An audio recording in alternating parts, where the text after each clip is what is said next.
بسم اللہ الرحمن الرحیم۔ السلام علیکم دوستوں، ادبستان میں خوش آمدید۔ اگر آپ ہمارے چینل پر نئے ہیں تو ہمارے چینل کو سبسکرائب کریں اور ساتھ موجود بیل آئیکن کو پریس کر دیں تاکہ آپ کو ہماری ہر اپڈیٹ پر وقت مل سکے۔ شکریہ۔ بسم اللہ الرحمن الرحیم۔ ملک شاہ سلجوق، مصنف اسلم راہی M.A۔ سمرقند کے نواز سے روانہ ہونے کے بعد ارسلان اپنے لشکر کے ساتھ کچھ دیر دریائے زرفشاں کے کنارے کنارے سفر کرتا رہا۔ جو نقیب ان راستوں سے واقف تھے ان کی رہنمائی کر رہے تھے۔ جہاں دریائے زرفشاں دامن کے وسیع میدانوں کے دائیں جانب سے ہو کر گزرتا ہے، وہاں ان علاقوں میں سرگرداں پہلے سے کام کرنے والے سلطان کے مخبروں نے ارسلان سے رابطہ کیا اور کاشغر کے بادشاہ تقین کے بھائی کے لشکر کے محل وقوع سے آگاہی دی۔ یہ اطلاعات ملنے کے بعد ارسلان نے دریائے زرفشاں کا کنارہ چھوڑا اور اپنے لشکر کو لے کر ان کی رہنمائی میں وہ اب بائیں ہاتھ کھلے میدانوں میں سفر کر رہا تھا، یہاں تک کہ مخبروں نے تقین کے لشکر کے سامنے لے آئے۔ تقین نے کھلے میدانوں کے اندر پڑاؤ کر رکھا تھا۔ اس کے طلایہ گروں نے بھی ارسلان کے لشکر کے آنے کی اطلاع دی۔ ارسلان اپنے لشکر کو اس کے سامنے پڑاؤ کرنے کا حکم دے دیا۔ تقین نے مسلمانوں کی تھکاوٹ سے فائدہ اٹھاتے ہوئے جنگ کی ابتدا کرنے کا آغاز کر لیا۔ جس وقت مسلمان لشکری پڑاؤ کر رہے تھے، اس کے لشکر میں جنگ کے طبل بجنے لگے۔ تاہم ارسلان، بدران اور برسک نے اپنے لشکر کو مستعد کر دیا۔ لشکر کے پیچھے پڑاؤ کی حفاظت پر چند دستے جلدی جلدی مقرر کرنے کے بعد انہوں نے لشکر کی صفیں بھی درست کر لی تھی۔ عین اسی لمحے تقین کے لشکر سے ایک گھوڑ سوار اپنے گھوڑے کو سر پر دوڑاتا ہوا دونوں لشکروں کے درمیان آیا اور پھر بلند آواز میں اسے مسلمانوں کو مخاطب کرتے ہوئے مقابلے کی دعوت دینا شروع کر دی۔ مقابلے کی اس پکار نے ارسلان کو برانگیختہ و سیخپا کر کے رکھ دیا۔ اس سے کچھ دیر بدران اور برسب کو مخاطب کر کے کہنے لگا، عزیزان من، تم دونوں اپنے لشکر کے ساتھ رہو، میں انفرادی مقابلے کے لیے اس بندے کی طرف جاتا ہوں اور میں دیکھتا ہوں یہ کتنی دیر میرے سامنے ٹکتا ہے۔ بدران نے ہاتھ بڑھا کر ارسلان کے گھوڑے کی باگ پکڑ لی اور کہنے لگا، ارسلان میرے بھائی، میں تمہارے اس فیصلے سے متفق نہیں ہوں۔ تم اس لشکر کے سالار ہو، میں تمہارا نائب ہوں۔ جس کسی نے بھی انفرادی مقابلہ کرنا ہے وہ پہلے مجھ سے کرے گا، اس کے بعد تمہاری آنکھوں میں آنکھیں ڈال کر دیکھے گا۔ مجھ سے ٹکرائے بغیر کوئی بھی تمہاری طرف نہیں آئے گا، نہ ہی میں کسی کو آنے دوں گا۔ لہٰذا میرے ہوتے ہوئے اس میدان کے مقابلے میں میں خود اتروں گا، تمہیں نہیں جانے دوں گا۔ بدران جب خاموش ہوا تو اسی جیسی حرکت کرتے ہوئے برسک نے اس کے گھوڑے کی باگ پکڑ لی اور کہنے لگا، بدران میرے بھائی، میں تمہارے اس فیصلے سے اتفاق نہیں کرتا۔ تم امیر کے نائب ہو اور میں نائب دوم ہوں۔ جو الفاظ تم نے ادا کیے ہیں وہی میں بھی تمہارے لیے ادا کرتا ہوں۔ تم دونوں یہاں رہو گے، پہلے جس نے ٹکرانا ہے وہ نائب دوم سے ٹکرائے گا۔ مجھے کوئی زیر کرے گا تو پھر بدران تمہاری طرف آئے گا اور تمہیں زیر کرنے کے بعد ہمارے سالار ارسلان سے ٹکرائے گا۔ یہ آخری فیصلہ ہے۔ اس سلسلے میں آپ دونوں مجھے قائل کرنے کی کوشش بھی کی تو بھی میں نہیں مانوں گا۔ اس کے ساتھ ہی برسک نے اپنے گھوڑے کو ایڑ لگائی اور انفرادی مقابلہ کرنے کے لیے میدان میں اتر گیا۔ دشمن کے سوار کے سامنے جب برسک گیا تو وہاں اس نے اپنے گھوڑے کو روکا۔ موقع پر دشمن کی طرف سے انفرادی مقابلے کے لیے اترنے والے نے برسک کو مخاطب کر کے کہا، مقابلہ شروع کرنے سے قبل ذرا اپنا نام تو کہو اور یہ بھی تو کہو کہ مسلمانوں میں تمہاری کیا حیثیت ہے۔ ایک قہر بھری نگاہ برسک نے اس پر ڈالی اور پھر کہنے لگا، میرا نام برسک ہے، میں اپنے لشکر کے امیر کا نائب ہوں۔ تم بتاؤ کون ہو اور تمہاری کیا حیثیت ہے؟ اسے تنزیہ سی مسکراہٹ کے ساتھ ایک گہری نگاہ برسک پر ڈالی اور کہنے لگا، میں لشکر میں سالار اعلیٰ تقین کے بعد سب سے زیادہ اہمیت رکھتا ہوں۔ نام پوچھ کر کیا کرو گے؟ ویسے میرے لشکری مجھے دشمن کے لیے چلتی پھرتی موت اور قضائے الہی کہہ کر پکارتے ہیں۔ دیکھ مسلمانوں کے نائب سالار، جب میں تم پر حملہ آور ہوں گا تو شام میں بادل حیرت سے تیرے راحت و اطمینان کو سوزش و اضطراب میں تبدیل ہوتا دیکھیں گے۔ صبح کی پریاں اپنے چشم حیرت سے اس اسرار حیات کی ترجمانی کرتے تیرے سارے جذبوں کو موت و نیستی میں ڈوبتا ہوا دیکھیں گے۔ میں ایک زہر ہوں جو جسم کی نس نس میں پھیلنے کی صناعی جانتا ہے۔ وہ جب خاموش ہوا تب اسے مخاطب کرتے ہوئے انتہائی غضبناکی میں برسک بول اٹھا، سن ازلی ابدی شیطان سن، ان علاقوں کی اخروٹ اور شفتالوں کے درخت پہ ہوش سہمی چڑیا یہ بہتے ندی نالے تیری حالت پر روئیں گے پین کریں گے۔ اگر تو موت ہے تو ہم لوگ موت پر کمر ڈالنے کا ہنر جانتے ہیں، اور اگر تو زہر ہے تو زہر کے لیے تریاک بننے کی صناعی بھی جانتے ہیں۔ برسک کے خاموش ہونے پر وہ پھر بول اٹھا، تیرا سالار اعلیٰ انفرادی مقابلے کے لیے میدان میں نہیں اترا، کیا وہ اپنی جان کا خطرہ محسوس کرتا ہے؟ برسک پھر لاوے کی طرح کھول اٹھا، سن گناہوں کے سرچشمہ، میرا سالار رزم و بزم کا عظم و معظم شیر دل چوبان ہے۔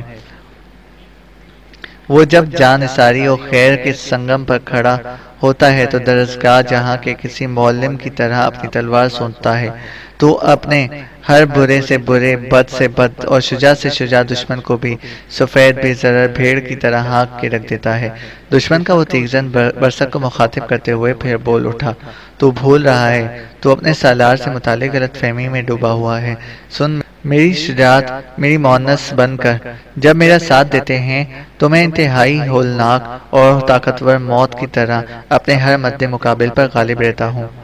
بہرحال تو سنبھل، اگر تیرے سالار اعلیٰ نے تجھے ہی میرے ہاتھوں موت کا نوالا بننے کے لیے بھیج دیا ہے تو پھر یوں ہی سہی۔ پھر اپنے گھوڑے کو اس نے ایڑ لگائی، اپنی تلوار کو حرکت میں لاتے ہوئے وہ برسک پر تقریبی عناصر کے شدید پیاسے نفس خوفناک سیاہ مرگ کا کھیل کھیلنے والے بگولوں کے زور و شور کی طرح حملہ آور ہوا تھا۔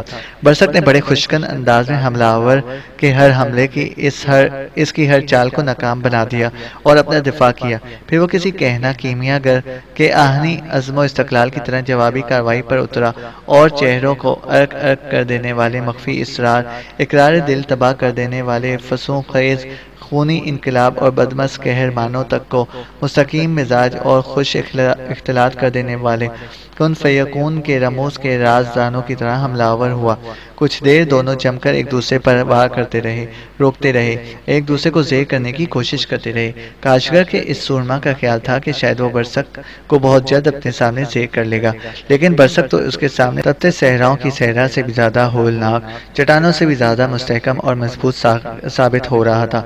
جو مقابلہ تیز ہوتا رہا اور برسک اپنے حملوں میں تیزی پیدا کرتا رہا، تب کاشگر کے اس سورما کی بیچارگی اور قسم پرسی چھاتی رہی، جبکہ اس کے مقابلے میں برسک موزوں خواہشوں اور آرزوؤں کی طرح اپنے حملوں میں مزید تیزی پیدا کرتا جا رہا تھا۔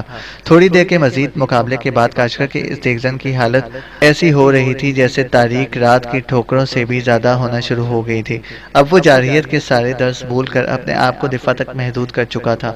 کبھی کبھی برسک جب اپنے حملوں میں مزید تیزی پیدا کرتا تو وہ اپنے دفاع کو مضبوط کرنے کے لیے پیچھے ہٹنا شروع ہو جاتا۔ ایک موقع پر اپنے تیز حملوں کے باعث برسک اسے الٹے پاؤں بھگاتا ہوا دور تک لے گیا، پھر پیچھے ہٹا اور اس کو مخاطب کر کے کہنے لگا، بدکاری کے اڈوں کے محافظ، تیرے دل کو دیمک لگ گئی ہے۔ اس کے ان طوفانی انداز میں آگے بڑھتے ہوئے برسک پھر اس پر حملہ آور ہو گیا۔ اب تابڑ توڑ لگاتار تواتر کے ساتھ اس نے اپنی تلوار اور ڈھال اس پر برسانا شروع کر دی، جس کے نتیجے میں کاشگر کا وہ تیغزن لڑکھڑانے لگا۔ اس کی اس حالت سے فائدہ اٹھاتے ہوئے ایک دم برسک نے اپنی تلوار اور ڈھال اس پر برسائی۔ اس نے برسک کی ڈھال کو اپنی ڈھال پر، اس کی تلوار کو اپنی تلوار پر روکا۔ عین اس لمحے برسک نے پاؤں کی زوردار ٹھوکر اس کے گھٹنے پر دے ماری۔ وہ اپنا توازن برقرار نہ رکھ سکا۔ اس کی تلوار اور ڈھال دونوں برسک کی تلوار اور ڈھالوں سے علیحدہ ہو گئی۔ عین اسی لمحہ برسک نے اپنی تلوار بلند کی اور اس کے شانے پر گرائی۔ برسک کی تلوار اس کے شانے کا آہنی خود کاٹتی ہوئی خاصا گہرا زخم لگاتی چلی گئی۔ اس کے منہ سے درد بھری سی ایک گہری سسکی لی اور زمین پر گر گیا۔ اپنی تلوار لہراتے ہوئے برسک اس کے قریب آن کھڑا ہوا اور اسے مخاطب کر کے کہنے لگا، مجروح شیطان، مقابلہ شروع ہونے سے پہلے تو شعلہ فگن آنکھوں سے گھورتے ہوئے آتش فشاں پھٹنے سے مشابہ آوازوں میں گفتگو کر رہا تھا۔ تیری چڑھتی تیوریاں جرأت مندی کے جوہر کی عکاسی کرتی تھیں۔ تیری اینٹھی ہوئی گردن سنگین مورتیوں سے پھیلی ہوئی تھی اور تیری زبان جہنم جیسے آتشناک الفاظ اگلتی تھی۔ بدبختی کے پیچھے دوڑنے والے، موت کے سایوں کو فراموش کرنے والے اور باطل سے حق میں فیصلہ دینے والے، اب تو زمین پر بے سود کیوں پڑا ہے؟ تیری زبان نطق سے محروم کیوں ہو چکی ہے؟ تیرے ہونٹ سل کیوں گئے ہیں؟ اٹھ، میرا مقابلہ کر اور دیکھ، میں نے تجھے زندگی کے شبستانوں سے نکال کر قضا کی آغوش میں اتارتا ہوں۔ ظالم، ابھی تو میرے سالار اعلیٰ سے مقابلہ کرنے کی خواہش کا اظہار کرتا تھا، قسم خداوند قدوس کی حقیقت کہ اگر میرا سالار اعلیٰ تیرے ساتھ انفرادی مقابلہ کرتا تو وہ عالم خود فراموشی میں تیرے خلاف ایسے باغیانہ ہنگامے کھڑے کرتا کہ تو اپنے چاروں طرف فضاؤں میں وحشت محسوس کرتا۔ میرا سالار ستاروں کی مانند ایک ایسی حقیقت ہے جو ظلمت شب کے پردوں سے نمودار ہو کر شعاعی حروف اور نور بخش سحر کی طرح اپنے دشمنوں اور اپنے مد مقابل کو فنا کی خاموشیوں سے اور نیستی کی صداؤں سے میں ڈبو دیتا ہے۔ میں تجھے ایک بار پھر اٹھ کر قسمت آزمائی کا موقع دیتا ہوں۔ تیری تلوار تیری ڈھال تیرے پاس ہے، اٹھ، ابھی تو میری تلوار تیرے شانے کے خول کاٹ کر صرف تھوڑا سا خون چکھا، تیرے جسم کا تھوڑا سا خون چکھا ہے، ابھی تو میری تلوار نے تجھے اپنا اصل رنگ دکھایا ہی نہیں ہے۔ ایک بار پھر میرے ساتھ مقابلہ کر اور اپنی قسمت کو آزما۔ برسک کے بار بار کہنے پر بھی جب وہ نہ اٹھا، زمین پر بے سود پڑا رہا، تب برسک نے کوئی فیصلہ کیا۔ اس کے چہرے پر سختی، آنکھوں میں سنگینی پھیل گئی، پھر ایک دم اس کی تلوار بلند ہو کے گری اور اس نے اس کی گردن کاٹ کے رکھ دی۔ مرنے والے کے گھوڑے کی باگیں پکڑتے ہوئے برسک اپنے گھوڑے پر سوار ہوا اور اپنے لشکر کی طرف واپس ہو گیا۔ جب وہ اس جگہ آیا جہاں ارسلان اور بدران کھڑے تھے تو بدران اور ارسلان دونوں نے باری باری اپنے گھوڑوں سے اتر کر اس کو گلے لگا لیا۔ پھر ارسلان اسے مخاطب کرتے ہوئے کہہ رہا تھا، برسک میرے بھائی، تو نے کیا شرف و امتیاز اور عظمت و رفعت کی معراج کے ساتھ مد مقابل کو زیر کیا ہے۔ میں کفر و شرک کے ملونوں اور مکھوروں کے خلاف تیری ماورائے تخیلات جرات مندی کو سلام پیش کرتا ہوں، تیری شجاعت کو تحسین کہتا ہوں۔ ارسلان کے بعد بدران نے بھی اس کی کامیابی اور کامرانی پر اسے مبارکباد دی۔ پھر ارسلان دونوں کو مخاطب کرتے ہوئے کہنے لگا، میرے عزیز بھائیوں، دونوں اپنے اپنے لشکر کے سامنے چلی جاؤ، میں خود جنگ کی ابتدا کرنا چاہتا ہوں اور تقین کو بتانا چاہتا ہوں کہ مسلمانوں کا مقابلہ کرنا، ان کے علاقوں پر حملہ آور ہو کر قبضے اور ستیلے کے خواب دیکھنا آسان نہیں ہے۔ اس کے ساتھ ہی بدران دائیں جانب اپنے لشکر کے سامنے چلا گیا اور بائیں جانب کا جو لشکر کا حصہ تھا اس کے سامنے برسک کھڑا ہو گیا۔ اس کے ایسا کرنے کے بعد ایک بار ارسلان نے گہرے جھکے ہوئے بادلوں سے ڈھکے آسمان کی طرف دیکھا، پھر وہ انتہائی انکساری اور عاجزی سے کہہ رہا تھا، میرے اللہ، میرے ہونٹوں پر تیری مقدس حمد رہتی ہے، میری اشکوں کی روانی میں ہمیشہ تیرا ہی خوف پنہاں رہتا ہے، میرے حسن عمل میں تیری فرما برداری اور میری عقل و شعور میں تیری محبت کی تاثیر ہوتی ہے۔ میرے اللہ، تو ہی روحوں کو روحانیت سے سیراب کرتا ہے، تو ہی ظلمت کی گہرائیوں سے نور کی شعاعیں نکالتا ہے، تو ہی بدبختی کو خوشبختی میں تبدیل کر دیتا ہے، تو ہی آسمان کو جاننے کی شعاؤں کو نقاب اور زمین کے چہرے کو سبزے کی ردا اڑاتا ہے۔ میرے اللہ، یہ فطرت کا جلال، آگی جمال، یہ بولتی خاموشیاں، یہ بلند ٹیلے، یہ گہری وادیاں، یہ چھتر چھاؤں کے درخت، یہ لہلہاتی کھیتیاں، یہ معطر گل و شبنم، یہ مترنم دریا پہ چہچہاتے پرندے، یہ ازلی پناہیاں اور یہ سرمدی بلندیاں، میرے اللہ سب تیرے کن کا نتیجہ ہیں۔ میرے اللہ، تو نے ہی سدوم کی مکاریوں اور امورا کی گناہگاریوں پر خیر کی قوت و عظمت کو طاری کیا ہے۔ میرے اللہ، میں تیرے سامنے دست بددعا ہوں، دشمن میرے سامنے صفے درست کیے کھڑا ہے، میرے اللہ اس کے مقابلے میں ہمیں کامیاب و کامران رکھنا۔ دعا مانگنے کے بعد ایک گہری نگاہ ارسلان نے اپنے سامنے دشمنوں کے لشکر پر ڈالی، پھر زوردار انداز میں اس نے کئی بار تکبیریں بلند کی، اور ان تکبیروں کے جواب میں بدران برسک کے علاوہ پورے لشکر نے کچھ ایسے انداز میں تکبیریں بلند کی کہ پورا رن کانپ اٹھا اور لرز اٹھا۔ پھر ارسلان نے اپنے کام کی ابتدا کی، اپنے لشکر کو اس نے آگے بڑھایا، پھر وہ قسمت کی طرح خشمناک فطرت ٹھنڈے سانسوں میں کھولتے لاوے بھرتی اور کپڑے پھاڑتی آندھیوں کے چھکڑوں، زیز کی ہر عشرت کا عنوان، شوق کی ہر شیفتگی کے اور رگ رگ کے سے نچوڑ لینے والی قضا کے شاہ سواروں کی طرح حملہ آور ہو گیا تھا۔ جواب میں تقین بھی اپنے لشکر کے ساتھ مسلمانوں پر بدبختگی کے سمندر اور بے راہ دہکتی آگ کی طرح حملہ آور ہوا۔ دونوں لشکروں کے اس طرح ٹکرانے سے رن کے اندر بے باک و بے اعتنا اور ہوس انگیزیاں رقص کرنے لگی تھیں، دلوں کی آنکھوں مرگ کا کھیل کھیلتی فطرت فضاؤں کو تلپٹ کر دینے والی آندھیوں کی صورت اختیار کرتی چلی گئی تھی۔ تقین نے اپنی طرف سے پوری کوشش کی کہ زوردار حملہ کرتے ہوئے مسلمانوں کو بکھیر کر رکھنے کی کوشش کرے، لیکن وہ دنگ رہ گیا۔ اس نے اپنے لشکر کے وسط میں رہتے ہوئے جب دیکھا تھا کہ مسلمان لشکری اس طرح اس کے لشکر پر حملہ آور ہوئے تھے جیسے زندگی کے اسرار و رموز کے رازدان ابلیسی گماشتوں پر وارد ہوتے ہیں، جیسے نیکی کے فرشتے بدی کے فرشتوں سے برسر پیکار ہوتے ہیں۔ اس نے یہ بھی دیکھا کہ مسلمان لشکری صرف آگے بڑھنے کا عزم رکھتے تھے، پیچھے مڑ کر دیکھنا گناہ کا خیال کرتے تھے، اور انہوں نے بڑی تیزی سے اس کے لشکر کی صفوں کو کم کرنا شروع کر دیا تھا۔ تقین نے لاکھ اپنے لشکریوں کو ابھارا، چیخ چیخ کر انہیں زوردار انداز میں مسلمانوں پر حملہ آور ہونے کے لیے اکسایا، لیکن اس کا کوئی ہیلا، اس کا کوئی جتن کام نہ آیا، بلکہ اس کے لشکریوں نے جب دیکھا کہ ان کے لشکر کی اگلی صفیں ایک کے بعد دوسری کے بعد تیسری ختم ہوتی جا رہی ہیں اور مسلمان لشکری موت کی صورت میں ان کی اگلی صفوں کو نکلتے ہوئے لشکر کے وسطی حصے کی طرف بڑھ رہے ہیں، تب تقین نے اپنی عافیت اسی میں جانی کی شکست قبول کرتے ہوئے بھاگ جائے، لہٰذا اس نے اپنے لشکریوں کو شکست و ہزیمت کا اشارہ دیا، اور یہ اشارہ ملتے ہی تقین اور اس کے لشکری میدان جنگ سے بھاگ کھڑے ہوئے۔ ارسلان، بدران اور برسک نے کچھ دور تک بڑے خوفناک انداز میں ان کا تعاقب کیا۔ جب تقین اس شاہراہ پر چڑھ گیا جو ان میدانوں سے کاشغر کی طرف جاتی تھی، تب ارسلان اپنے لشکر کو لے کر لوٹ آیا۔ تقین کے پڑاؤ کی ہر چیز پر اس نے قبضہ کر لیا۔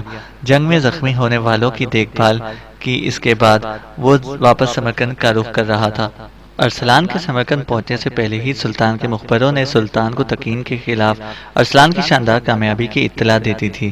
دوسری جانب شہر میں محصور احمد خان بن خضر خان تک بھی یہ خبر پہنچ چکی تھی کہ سلطان کے لشکر کے ایک حصے نے تقین کو دریائے زرفشاں کے بائیں جانب کے کھلے میدانوں میں بدترین شکست دے کر کاشغر کی طرف بھگا دیا ہے، اور یہ خبر یقیناً اس کے لیے حوصلہ شکن تھی۔ آدھی رات سے تھوڑا پہلے ارسلان، بدران اور برسک اپنے لشکر کے ساتھ سمرقند پہنچ گئے تھے۔ سلطان نے بہترین انداز میں ان کا استقبال کیا اور ان کی شاندار فتح پر ان سے اپنی خوشی اور خوشنودی کا اظہار کیا۔ پھر آنے والے لشکر کو سلطان نے صبح تک آرام کرنے کا حکم دے دیا۔ اگلے روز مغرب کی نماز اور لشکر کے لیے کھانے کا اہتمام کرنے کے بعد سلطان اپنے سارے سالاروں کے ساتھ اس جگہ آیا جہاں منجنیقیں کھڑی تھیں۔ سلطان کچھ دیر تک منجنیقوں کا جائزہ لیتا رہا، پھر ارسلان کو مخاطب کر کے کہنے لگا، ارسلان، تمہاری غیر موجودگی میں ہم نے دشمن کے خلاف کوئی کارروائی نہیں کی، لیکن اس کے خلاف حملوں کی ابتدا کرنے کے لیے اپنی تیاریاں مکمل کر لی ہیں۔ تم دیکھتے ہو منجنیقوں کے پاس ہم نے بڑے پتھروں کے بڑے بڑے ڈھیر لگا دیے ہیں۔ سمرقند کو فتح کرنے کے لیے میں ارادہ کر چکا ہوں کہ اس پر رسوں کی سیڑھیاں پھینک کر اس کو سر کرنے کی کوشش نہیں کی جائے گی، بلکہ ہمارے پاس جو منجنیقیں ہیں ان سے فائدہ اٹھایا جائے گا۔ ارسلان، یہ سارا کام میں تمہارے ذمہ لگاتا ہوں۔ اپنے سارے سالاروں کے ساتھ منجنیقوں کو فصیل سے مناسب فاصلے پر استوار کرو، لشکر کے ایک حصے کو حرکت میں لاتے ہوئے ان کے پاس پتھروں کے ڈھیر لگا دو۔ اس کے بعد ہم شہر پر حملہ آور ہونے کی اپنی کارروائی کی ابتدا کریں گے۔ سلطان کا یہ حکم ملتے ہی ارسلان اور سارے دوسرے سالار حرکت میں آئے۔ منجنیقوں کو تھوڑا سا آگے لے جا کر ایسی جگہ استوار کر دیا گیا جہاں سے ان سے پھینکے جانے والے پتھر شہر کی فصیل کو اپنی ضرب کا نشانہ بنا سکیں۔ اس کے بعد لشکر کا ایک حصہ پتھروں کے ڈھیر سے آگے لے جانے والی منجنیقوں کے پاس منتقل کرنے لگا تھا۔ زوبا، غریاد اور سفینہ اپنے خیمے میں بیٹھی کسی موضوع پر گفتگو کر رہی تھی کہ اخیموت خیمے میں داخل ہوا۔ آگے بڑھ کر وہ غریاد اور زوبا کے پاس بیٹھ گیا۔ زوبا اس کی طرف دیکھتے ہوئے گفتگو کا آغاز کرنا چاہتی تھی کہ اخیموت کی بیوی سفینہ نے اسے مخاطب کیا، آپ کہاں چلے گئے تھے؟ دونوں بچیاں آپ کے لیے پریشان تھیں، آپ بتا کر بھی نہیں گئے تھے کہ کہاں جانا ہے۔ کھانا کھانے کے بعد بس خیمے سے نکل گئے۔ اخیموت مسکرایا، کہنے لگا، میں واقعی تم تینوں کو بتا کے نہیں گیا تھا۔ کھانا کھانے کے بعد دراصل میں ارسلان سے ملاقات کرنے کے لیے چلا گیا تھا۔ قبل اس کے کہ اخیموت مزید کچھ کہتا، اس کے بعد کاٹتے ہوئے زوبا بول اٹھی، بابا، میں نے سنا ہے امیر ارسلان رات کے پچھلے ہی حصے میں اپنے لشکر کے ساتھ یہاں پہنچ گئے تھے۔ اب دیکھو سورج کیسا چڑھ آیا ہے، ابھی تک وہ ہم سے ملنے ہمارے خیمے میں نہیں آئے۔ جواب میں اخیموت مسکرایا، پھر پیار بھرے انداز میں اس نے اپنا ہاتھ زوبا کے سر پر رکھا اور بڑی شفقت سے کہنے لگا، میری بچی، تو چونکہ ارسلان سے محبت کرتی ہے، اس کو اپنی زندگی اپنی زیست کا محور بنا چکی ہے، لہٰذا ہمہ وقت اس کا انتظار کرتی رہتی ہے۔ لہٰذا تیرا شکوہ تیرا گلہ اپنی جگہ درست ہے، لیکن بیٹی تو یہ بھی تو دیکھ، رات کے پچھلے حصے میں ارسلان اپنے لشکر کے ساتھ تھکا ہارا آیا تھا۔ سلطان نے پورے لشکر کو آرام کرنے کا حکم دیا اور صبح کھانے کے بعد سلطان اپنے سارے سالاروں کو منجنیکوں کے پاس لے گیا اور میں وہاں ارسلان سے مل کر آیا ہوں۔ ارسلان منجنیکوں کو شہر پناہ کے اس قدر قریب لے گیا ہے کہ جہاں سے شہر کی فصیل پر پتھر برسائے جا سکیں، اور اب وہ لشکر کے اس حصے کی نگرانی کر رہا ہے جو پتھروں کو اٹھا کر ذرا آگے منجنیکوں کے پاس ڈھیر کر رہے ہیں۔ اب بولو، تجھے ارسلان سے کیا شکایت ہے؟ میں سمجھتا ہوں اسے ایک لمحے کی بھی فرصت نہیں ملی، اگر ملتا تو یقیناً تم سے ملنے کے لیے آتا۔ میری بیٹی، میں جانتا ہوں صرف تم ہی نہیں اسے چاہتی، وہ بھی تم سے محبت کرتا ہے۔ بیٹی، میں جانتا ہوں یہ محبت زندگی سے لطف اندوز ہونے والے دل کے پاک خیالات کو وسیع کرنے کے سلیقے بھی سکھاتی ہے، ناآشنا نگاہوں تک کو ایک طلسماتی ادراک دیتی ہے۔ وہاں یہ شاعروں کے منظر کو تراشتے رینگتے جذبات کی شدت و سختی اور مقاصد حاصل کرنے کے لیے کسی ادیب کی تحریر کے اصرار کا تکلیف دہ انکشاف عمل بھی رکھتی ہے۔ بے شک محبت رات کی تنہائی پسندوں کی رفیق اور پردیسیوں کی انیس ہے۔ دراصل بیٹی، محبت کے اسرار و عجائب صحرائی پناہیوں کی طرح انوکھے ہوتے ہیں۔ اس میں کوئی شک نہیں کہ تیری روح عقیدت کے لیے ارسلان کا انتخاب کر چکی ہے۔ تیرے الفاظ میں اس سے وابستگی کی نکہت ہے، اور کسی کی محبت میں انتظار قبروں کی خاموشی اور تنہائی کے دردناک عذاب سے بھی زیادہ ہولناک ہوتا ہے۔ مگر سن میری بیٹی، محبت جہاں روحوں کی تسکین اور دلوں کے لیے نغموں کی آسودگی کا باعث بنتی ہے، وہاں محبت صدقے ایثار اور وفا بھرے جذبے چہروں کی اداسی اور آنکھوں کی تھکن سے بھی بے نیاز انتظار بھی مانگتی ہے۔ میری بیٹی، اگر سلطان امیر ارسلان اور سارے سالاروں کو منجنیکوں کے پاس نہ بلا لیتا تو ارسلان یقیناً فجر کی نماز ادا کرنے کے اور کھانا کھانے کے بعد جو پہلا کام کرتا وہ یقیناً تمہارے خیمے میں تم سے ملنے کا ہوتا۔ اخیموت کی اس گفتگو سے کسی حد تک زوبا مطمئن ہو گئی۔ سفینہ اور غیاد بھی خوش دکھائی دے رہی تھی۔ پھر گفتگو کو آگے بڑھاتے ہوئے زوبا کہنے لگی، بابا، کیا آپ سے ان کی ملاقات ہوئی؟ اگر ہوئی تو انہوں نے کیا کچھ کہا؟ اخیموت نے ہلکا سا کہکا لگایا اور کہنے لگا، میں دیکھتا ہوں ارسلان کی محبت میں کبھی کبھی اپنے کہے ہوئے جملے یا میری پہلے سے کہی ہوئی بات کو فراموش کر دیتی ہے۔ میں تجھے بتا چکا ہوں کہ میں اس سے مل کر آیا ہوں، میری اس سے گفتگو بھی ہوئی ہے، اس نے تمہارے متعلق بھی پوچھا، تمہارا احوال ایک نہیں کئی بار پوچھا، غریاد سفینہ کا بھی پوچھا، بلکہ وہ معذرت طلب انداز میں یہ بھی کہہ رہا تھا کہ اگر صبح ہی صبح منجنیکوں کو استوار کرنے کا کام کی ابتدا نہ ہو جاتی تو وہ یقیناً تم سے ملنے آ کے ملتا۔ اخیموت کی طرف بڑے غور سے دیکھتے ہوئے زوبا پھر بول اٹھی، کیا آپ نے انہیں کاشغر کے بادشاہ کے بھائی تقین کے خلاف شاندار فتح پر مبارکباد دی؟ بالکل دی، اپنی طرف سے بھی اور تم تینوں کی طرف سے بھی، مسکراتے ہوئے اخیموت نے کہا۔ زوبا نے پھر کچھ سوچا اور کہنے لگی، بابا، اب یہاں سمرقند سے باہر کیا ہونے والا ہے؟ مسکراتے ہوئے اخیموت نے کندھے اچکائے پہ کہنے لگا، بیٹی، ہونا کیا ہے، بس سلطان کو ارسلان، بدران اور برسک کی واپسی کا انتظار تھا۔ وہ چونکہ رات کے پہلے حصے میں لوٹ آئے ہیں، لہٰذا اب شہر پر حملہ آور ہونے کی ابتدا ہو جائے گی۔ میں جس وقت ارسلان سے مل کر آیا تھا تو لشکر کی منجنیکوں کو فصیل کے قریب لے جا کر استوار کیا جا چکا تھا اور ان کے قریب پتھروں کے ڈھیر لگائے جا رہے تھے۔ میرے خیال میں تھوڑی دیر تک شہر پر حملوں کی ابتدا کر دی جائے گی اور شہر پر حملوں کی شروعات منجنیکوں کے ذریعے سنگباری سے کی جائے گی۔ تھوڑی دیر خاموش رہ کر زوبا نے کچھ سوچا، اس کے بعد اخیموت کو مخاطب کرتے ہوئے وہ پھر کہنے لگا، بابا، کیا خیمے سے باہر نکل کر ہم اپنے لشکر کے سمرقند پر حملہ آور ہونے کا منظر دیکھ سکیں گے؟ اخیموت مسکرایا، پھر بڑے پیارے انداز میں اس نے زوبا کی سر پر ہاتھ پھیرا اور کہنے لگا، میری بیٹی، کیوں نہیں دیکھ سکیں گے؟ پڑاؤ کے اندر جس قدر بچے، بوڑھے، عورتیں ہیں، وہ سب اپنے خیموں سے باہر نکل کر سلطان اور اس کے سالاروں کے سمرقند پر حملہ آور ہونے کی تیاریوں کو دیکھ رہے ہیں۔ اس پر زوبا فوراً کھڑی ہو گئی، کہنے لگی، تو پھر ہم بھی خیمے کے باہر کھڑے ہو کر یہ سارا منظر دیکھتے ہیں۔ اخیموت نے اس سے اتفاق کیا، پھر وہ چاروں خیمے سے باہر آ کر کھڑے ہو گئے۔